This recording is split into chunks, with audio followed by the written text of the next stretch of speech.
Bonjour, avez-vous déjà ressenti une lutte intérieure, un combat invisible qui vous empêche d'atteindre votre plein potentiel? Vous n'êtes pas seul. La Bible nous révèle l'existence d'un combat spirituel intense, une guerre invisible menée par des forces obscures qui cherchent à voler, tuer et détruire.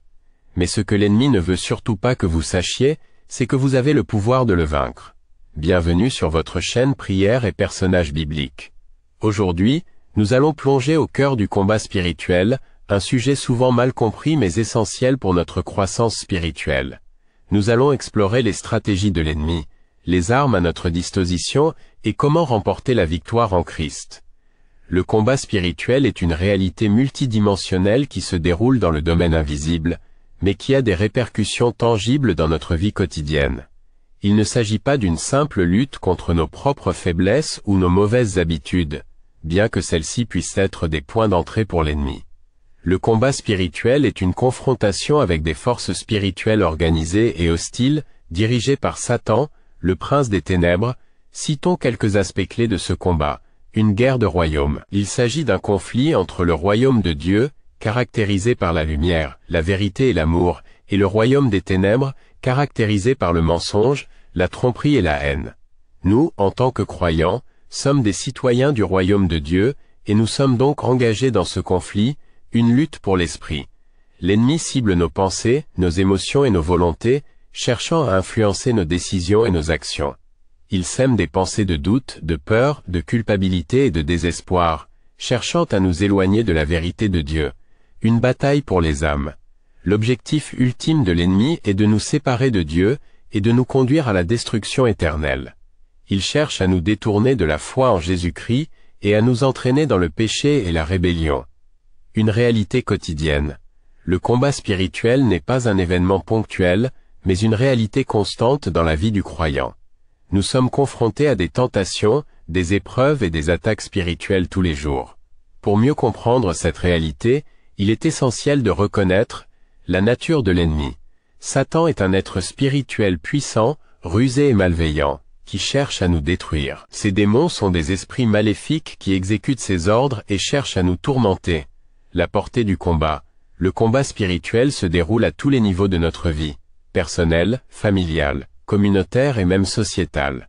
Il affecte nos relations, notre travail, notre santé et notre bien-être. En étant conscients de la réalité du combat spirituel, nous pouvons mieux nous préparer à le combattre et à remporter la victoire en Christ. L'ennemi, Satan, n'est pas un adversaire à prendre à la légère. Il est un stratège rusé et expérimenté, qui utilise une variété de tactiques pour nous éloigner de Dieu et nous conduire à la ruine. Examinons de plus près ses principales stratégies. Le mensonge et la tromperie. Satan est le père du mensonge, Jean 8, verset 44. Il déforme la vérité de Dieu, sème le doute sur sa parole et cherche à nous faire croire que Dieu est un menteur. Il utilise la tromperie pour nous faire croire que le péché est acceptable, que nous pouvons vivre sans Dieu et que nos propres voies sont meilleures que les siennes. Il manipule nos pensées et nos émotions, nous faisant croire des choses qui ne sont pas vraies. La tentation. Satan connaît nos faiblesses et nos désirs, et il les exploite pour nous attirer dans le péché. Il nous présente le péché comme quelque chose d'attrayant et de désirable, en minimisant ses conséquences. Il nous tente avec des choses qui semblent bonnes en apparence, mais qui nous éloignent de Dieu en réalité. Il sait très bien manier les désirs de la chair, les désirs des yeux et l'orgueil de la vie. L'accusation. Satan est l'accusateur de nos frères, Apocalypse 12 verset 10. Il nous condamne pour nos péchés et nous rappelle nos erreurs passées, cherchant à nous faire sentir indignes de l'amour de Dieu. Il utilise la culpabilité et la honte pour nous paralyser et nous empêcher de nous rapprocher de Dieu. Il nous fait croire que nous sommes trop mauvais pour être pardonnés et que Dieu ne nous aime plus. La division. Satan cherche à semer la discorde et la division dans nos relations, que ce soit dans nos familles, nos églises ou nos communautés. Il utilise les conflits et les malentendus pour nous isoler et nous affaiblir. Il encourage la jalousie, la colère et le ressentiment, cherchant à détruire nos relations. Il sait que il divise le corps de Christ, il l'affaiblit considérablement. La peur et l'intimidation. Satan utilise la peur pour nous paralyser et nous empêcher de faire la volonté de Dieu. Il nous intimide avec des menaces et des mensonges, cherchant à nous faire douter de la puissance de Dieu. Il nous fait croire que nous sommes seuls et impuissants face à l'adversité. Il est crucial de comprendre ces stratégies pour pouvoir les contrer efficacement. En étant conscients des ruses de l'ennemi, nous pouvons nous tenir fermes dans la foi et remporter la victoire en Christ. Dieu nous a donné un arsenal divin pour la victoire. Dieu, dans sa grâce infinie, ne nous a pas laissés sans défense face aux attaques de l'ennemi. Il nous a pourvus d'un arsenal spirituel puissant, capable de nous protéger et de nous faire triompher dans le combat spirituel. Examinons de plus près ces armes. La parole de Dieu est l'épée de l'esprit, la Bible est notre arme offensive et défensive. Elle est la vérité qui nous libère des mensonges de l'ennemi.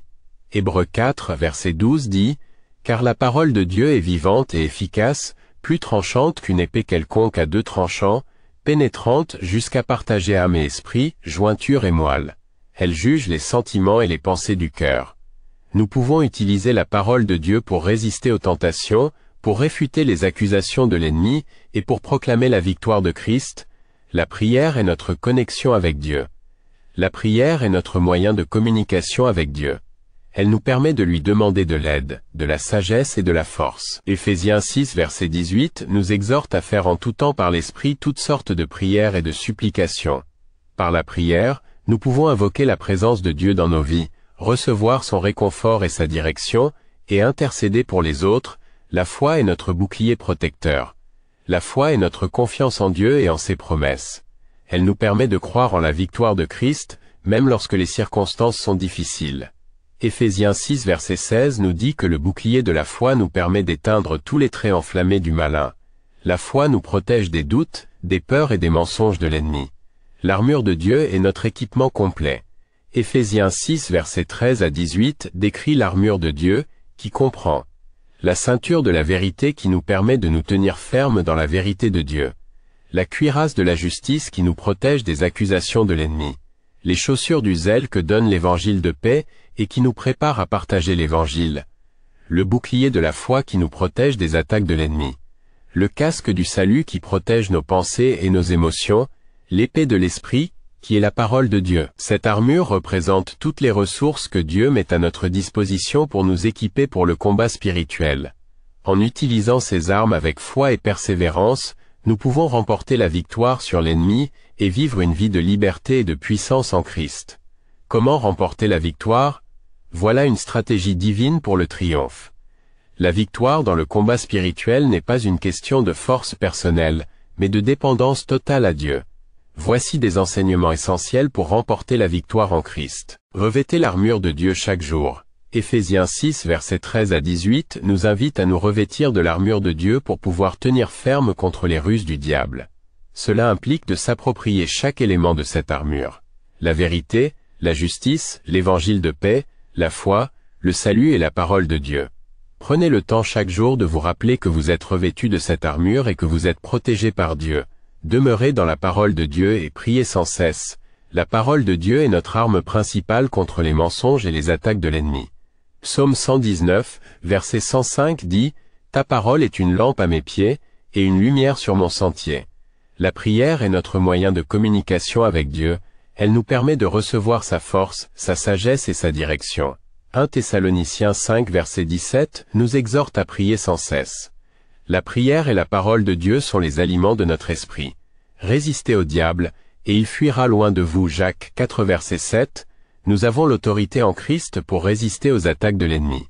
Cela implique de ne pas céder à la peur, au doute ou à la tentation, mais de se tenir ferme dans la foi. Lorsque le diable nous propose un mensonge, nous devons lui opposer la vérité de la parole de Dieu. Confessez vos péchés et recevez le pardon de Dieu.